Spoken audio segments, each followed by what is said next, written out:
nombre es Fabián Calcaño, como decían soy director de Miller Co. Y soy portador sano de título de ingeniero. Ya hace tiempo que no ejerzo exactamente como ingeniero, si bien es algo que no se puede dejar, sino que son cosas que se le agregan.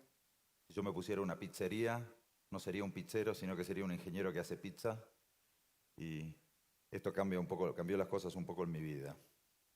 Nada es más poderoso que un concepto al que le llegó su momento, y lo estuvimos viendo un poco con Julián. Me parece que ya nadie está hablando más acá de Building Information Modeling, sino que estamos hablando de un BIM, pero en mayúscula, que es Business Information Management. Un BIM recargado que llega desde el diseño hasta la construcción y mucho más allá, en el mantenimiento a lo largo de la vida útil. Business Information Management es lo que vamos a hablar. En esta media hora no voy a poder hablarle mucho de gerenciamiento de proyectos en BIM, no voy a llegar a hacerlo, pero seguramente les voy a poder contar dónde estamos y hacia dónde vamos. Voy a poder poner dimensión al problema y la necesidad de gerenciamiento BIM. Vamos a hablar un poco de la importancia de los protocolos y contar algunos ejemplos vividos en primera persona. Bueno, llegamos por fin. Esto lo que está mostrando es la diferencia que hay entre la velocidad de la información, el tiempo y el conocimiento. Les decía que no hay nada más poderoso que un concepto al que le llegó su momento. Lo que vamos a hablar vamos a contar desde dónde estamos y hacia dónde vamos. Voy a tratar de poner en dimensión el problema y la necesidad del gerenciamiento BIM. Hablar de la importancia de los protocolos y contar ejemplos vividos en primera persona. Este señor, Everett Rogers, es un señor que estudió a partir de los años 60 la introducción de las metodologías, la adopción o los ciclos de adopción de las innovaciones y en particular la del BIM.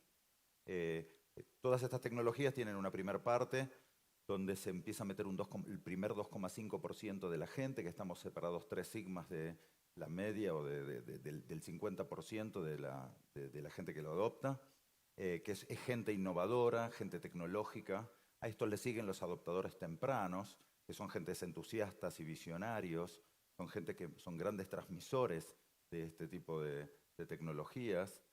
Viene después una gran mayoría, que la podemos llamar una mayoría temprana, que es la gente, los pragmáticos, donde hay gente que se la convence para entrar en las metodologías gracias a las ventajas que se le pueden mostrar y cosas concretas. Ahí llegamos más o menos al 50% de adopción. La gran mayoría que viene es una mayoría tardía, que es gente más conservadora. Estos ya no se meten por las grandes ventajas, sino porque todos se metieron. Y después, por último, los escépticos, que son gente, digamos, que están empujados, no querían meterse, pero están empujados por esta tecnología. En el eje de las X está el tiempo, y esta curva se puede agrandar o achicar de acuerdo a características propias que tiene la metodología, si es fácil o difícil, pero también por características exógenas que tienen que ver con, una cosa era hacerlo en los 60, con una carta perfumada que lo mandaba un cartero, y otra cosa es poder hacerlo por email. Este tiempo y velocidad nos dan un índice de aceptabilidad de la construcción. Esa rayita que dice abismo es porque hay algunas tecnologías que llegan hasta más o menos ese momento y no pueden seguir. BIM no está teniendo este problema. Seguramente va a pasar, digamos, este punto. Y también lo que tenemos que saber es que el nivel de adopción a nivel mundial, hoy mucha gente entiende que estamos más o menos ahí, por donde está el abismo. Esto no quiere decir que nos vayamos a caer a ningún lado, porque esta tecnología no le va a pasar, pero más o menos a nivel mundial estamos más o menos en el 15%. O sea que estamos todavía en una época linda en la cual ustedes se podrían meter, esta mayoría precoz. Todos queremos ser, pero de los últimos nadie quiere ser. Nadie quiere ser mayoría tardía o de los rezagados. Ustedes son de esos. Quizás nosotros venimos de un poquito antes. Sepamos, además, imaginemos que estamos en México, que estamos en una ciudad, por ejemplo, Querétaro. Supónganse que tienen $1 millón y supónganse que ponen este $1 millón a una tasa del 3% anual durante 30 años. Al final de esos 30 años, ustedes no es un 90%, o sea, 30 por 3, lo que van a obtener, porque es un interés compuesto. Van a llegar a tener un 142%, no un 90% más dinero. O sea que después de 30 años de poner $1 millón, van a tener $2.400.000. El hecho es que si ustedes viven en Querétaro posiblemente no tengan $1.000.000 y lo que esté ocurriendo es que ustedes tengan 1.000.000 de habitantes, como está ocurriendo, y la tasa del 3% no sea una tasa de interés, sino que sea la tasa de crecimiento vegetativo, que en realidad es mucho más. Querétaro tiene 1.000.000 de habitantes y dentro de 30 años va a tener 2.400.000 habitantes. Y hay algo que es mucho peor aún, que dentro de 15 años a la misma tasa, no es el 72, el 71%, o sea, la mitad de 142, es menos el 55%, pero de cualquier forma, esto es realmente grave porque va a haber 550.000 personas más. En 15 años, que no es nada. Y 550.000 personas más que van a tener menos de 15 años, o sea, van a estar todas escolarizadas. O sea que Querétaro, una ciudad de 1.000.000 de habitantes, debería estar previendo hoy cómo hacer para tener 550.000 personas más, que deben ser más o menos 8 estadios llenos en aulas. Y cuando llegue ese momento, no se solucionó todo el problema. Ahí empieza otro gran problema, porque después tenemos que llegar hasta los 2.400.000 habitantes y es mucho peor. Y entonces esto es lo que está diciendo, es que cuando nosotros le preguntamos a un gobierno qué es lo que está haciendo en sus próximos 4 años, en general dice que están pintando las rayas de la calle, poniendo camaritas, haciendo multas automáticas y creen que con eso están haciendo una Smart City. Una Smart City, señores, no es una ciudad automática, es una ciudad en la cual se toman decisiones smart. Y una ciudad en la cual se toman decisiones smart es necesario que sea una ciudad donde tiene toda la información. Va a hacer falta entonces, para poder abordar esta gran problemática, un plan de ordenamiento territorial. Tenemos que saber esta ciudad si va a crecer para el costado, para arriba, para abajo, para dónde. También vamos a necesitar un plan de ordenamiento del transporte, porque esta gente también se va a tener que transportar, también va a tener que trabajar, también va a tener distintas necesidades, va a tener que comer y hacer otras cosas. Y también un plan de ordenamiento de las aguas.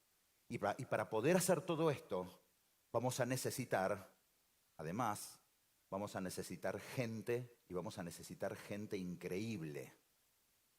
Vamos a necesitar una gente tan increíble, vamos a necesitar de esa gente que no juegue para ganar, sino que juegue para que no lo olviden. Gente que entienda que si se hacen los tontos con estas cosas, el riesgo es que le crean que son tontos. Y gente que entienda que lo público no es gratis, y políticos que entiendan que lo público no es de ellos. Y es justamente aquí, con esta perspectiva, donde la tecnología BIM se convierte en central, ineludible, imprescindible a la hora de administrar semejante plan, y esta tecnología existe. Pretender entrar a la tecnología de las ciudades inteligentes, a la automatización, a la construcción 2.0, 4.0, como decía Julián, sin dejar las prácticas del CAD y la planilla Excel, es como tratar de ingresar a la era espacial con un jeep de rezago de la Guerra Civil Española. Pero por suerte, en este congreso, hay un montón de gente que no está jugando para ganar, sino que está jugando para que no lo olviden, rodeándonos de otra gente que nos desafía, y de gente que nos enseña, y de gente que nos empuje a ser la mejor versión de nosotros mismos. El agotamiento y el hartazgo provienen de las cosas sin hacer, que fatalmente nos llevan a sufrir este efecto hámster de la ruedita sin fin de un fracasador serial. Y si vamos a fracasar, y claro que podemos fracasar, hay que hacerlo rápido y barato. Pero para ello, además de los modelos, vamos a tener que cultivar la tolerancia y la desdramatización del fracaso.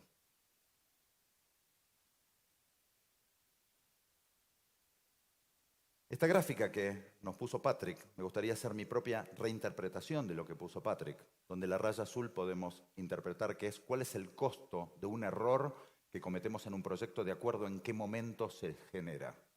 Si yo compro al principio el terreno mal comprado, esto es carísimo. Si me equivoco en la pintura es barato. La raya roja lo que está mostrando es cuál es el costo de arreglar ese error de acuerdo a cuando yo me doy cuenta. Si yo me doy cuenta que compré mal el terreno al principio, pues lo vendo y compro otro y ya he solucionado el problema. Pero miren qué pasaría si yo me doy cuenta que el terreno estaba mal comprado cuando estoy en la pintura. La raya negra es la toma de decisiones, como nombraba Patrick hace un rato, los momentos de la toma, y el modelo BIM genera un modelo donde se puede ensayar antes y hay un corrimiento de la toma de decisiones hacia momentos donde realmente son más importantes. Y esto es lo que nos va a permitir hacer que, cuando hay que hacer este gerenciamiento, el gerenciamiento se hace en todo el momento, lo que pasa es dónde tiene mayor densidad o menos. Este gerenciamiento va a llegar desde el BIM, del BAM, hasta llegar hasta el BOOM, con números muy parecidos a los que ponía él, 1, 20 y 80, que es en el mantenimiento. Pero para que este modelo pueda llegar desde el BIM hasta el BOOM, no puede ser cualquier modelo. Si yo no lo armo acá pensando como en un ajedrez, 2 o 3 jugadas en adelante, no voy a poder llegar nunca a eso. Y para eso voy a necesitar protocolos o estándares. Estos protocolos o estándares tienen un pliego que son un pliego de especificaciones técnicas generales, es lo que nosotros necesitamos para poder hacer este tipo de cosas. Pasó algo muy importante en el último tiempo, que es que Inglaterra, que fue uno de los países que desarrolla estos estándares y que mejor los implementó, decidió bajar un poco, dejar de trabajar con sus propios estándares y pasar a la ISO 19650 para un estándar global y dejar que ya no funcione más esta cosa de esta fiesta de estándares donde cada uno hacía lo que ellos querían.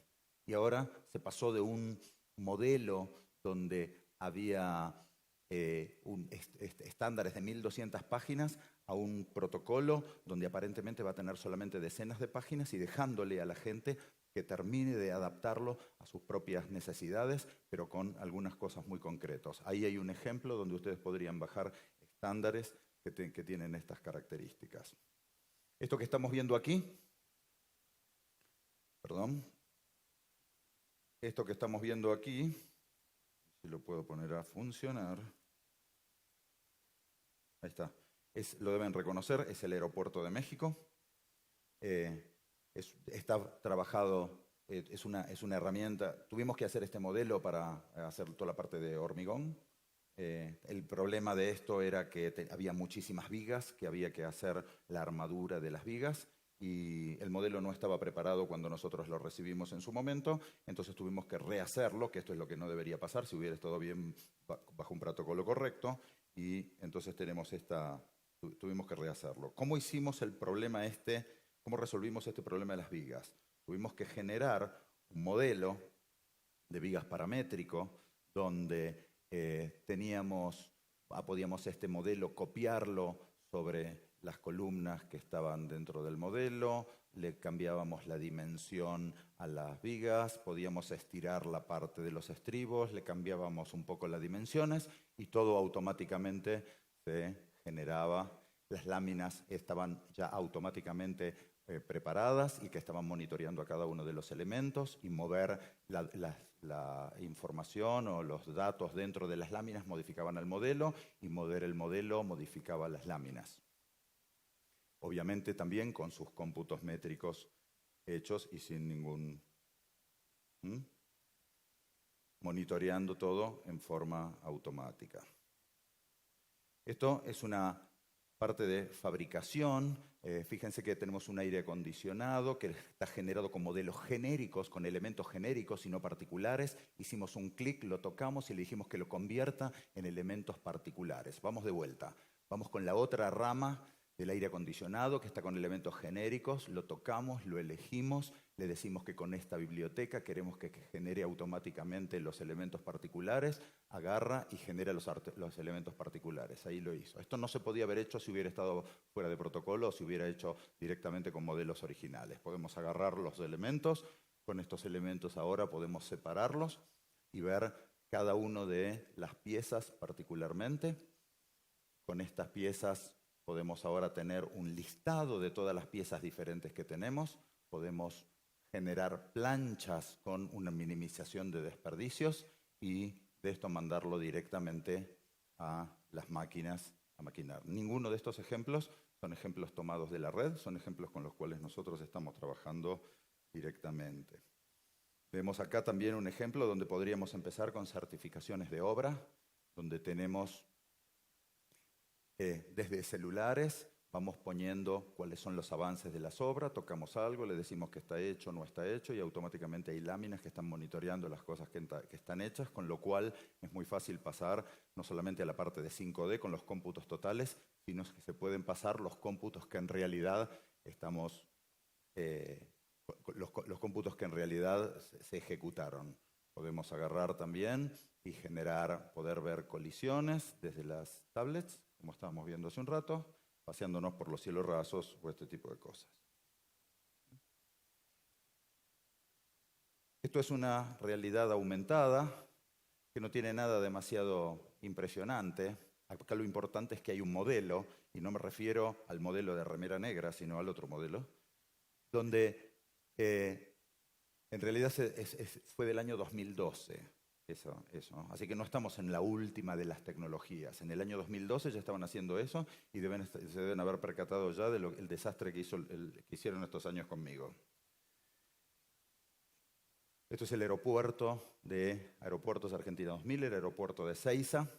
En este aeropuerto de Ezeiza podemos entrar y tenemos... La problemática de esto era que había esta especie de Zeppelin de diseño, se estaba haciendo en un continente y estaban generando la información que se tenía que juntar con el resto del edificio.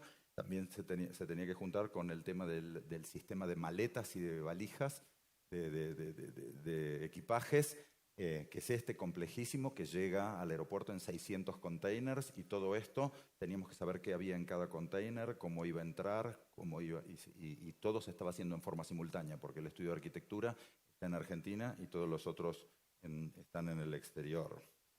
Sobre el mismo modelo se hicieron ensayos para simulaciones de peatones, donde las gentes de distintos colores tienen distintos perfiles. Si se fijan, los blancos son un poquito medio remolones o que indecisos, van, vienen, suben 2 escalones, tratan de bajar por la escalera, generan problemas. Puede haber uno de color negro que cuando llega a una zona, de repente todos se empiezan a ir como si tuviera una ametralladora y estuviera tratando de hacer algún tipo de problema. Y entonces esto lo que genera es hipótesis de evacuación. Por último, lo que quería mostrarles es este tipo de herramientas donde se puede entrar desde Google Earth. Nos llevamos una zona esto es InfraWorks, nos llevamos una zona, esto es el área metropolitana de Barcelona, que lo hicimos para ello. Nos llevamos una planialtimetría, entramos en otro lugar y nos llevamos una foto de alta densidad. Decidimos, como decía Julián, que queríamos hacer una ruta y que rápidamente podemos hacer una ruta, pero como si fueran los Sims, ¿no? Como si fuera un jueguito. Este jueguito no es tan ingenuo, porque si yo le quiero dar una curva más importante o que no coincide con la velocidad directriz del camino, no me va a dejar hacerlo. O sea que tiene ya criterios de diseño, tiene criterios de rasante. Acá le vamos a cambiar esa ruta por una ruta de 2 vías y con algunas palmeras en el medio. Vamos a poder correr las pilas de los puentes. Y esto se desarrolló para el área metropolitana de Barcelona directamente, ¿no? Vamos a poder definir temas que estuvieron hablando de temas green también, toda una zona de arboledas, ahí con palmeras, con distintas densidades. Y lo interesante de todas estas cosas, ya vamos a ver con esto y con una casita que va a aparecer después, que ese modelo, que es una especie de anteproyecto, una casa que también es un anteproyecto, después podemos tocarlos, botón derecho, y decirle: vos ya no sos más este proyecto, sos el proyecto que está haciendo el señor en su casa, y que cuando lo grabe automáticamente se pincha aquí. Mientras tanto, tu competencia, el arquitecto, sigue en un bar con un porro de marihuana, tratando sobre una servilleta, tratando de hacer algo, imaginándose algún tipo de cosa media estrambótica, ¿no es cierto? Me parece que estamos en otro tipo. A ver, es demasiada ventaja tomar este tipo de cosas. Por último, entonces, a ver. Es imposible despertar la conciencia sin dolor, la conciencia BIM sin dolor. Seríamos capaces de hacer cualquier cosa, por más absurda que parezca, con tal de mantener ese estado de infraconciencia y evitar un cambio radical. Solo algunos van a ser capaces de aceptar que su conciencia BIM está dormida y también esta aprehensión estructural frente a un nuevo conocimiento, pero muchos menos todavía van a estar dispuestos a pasar por el shock que produce semejante revelación de un despertar abrupto. Nos resulta más fácil confundir la conciencia BIM con solo una vigilia BIM. Nos atamos a pensamientos mágicos no demostrados y nos resulta fácil convertir conjeturas en verdades, haciendo simplificaciones y aseveraciones sin asidero. Pero nadie puede iluminar su camino fantaseando imágenes de luz sin concientizar sus propias sombras. Aceptar la conciencia está dormida es el inicio del despertar. Pero estos procesos son espontáneamente ridículos, horriblemente trágicos y muy rara vez sublimes si no se hacen bajo protocolo. Y esta es la palabra que yo les quiero dejar. Postergar, postergar es la subespecie más mortal de un no que existe. Porque si vos me dijeras, no lo hago porque no puedo, porque es caro, porque es difícil, yo podría argumentar contra eso. Pero si vos me decís sí, pero no haces, es un no disfrazado de sí.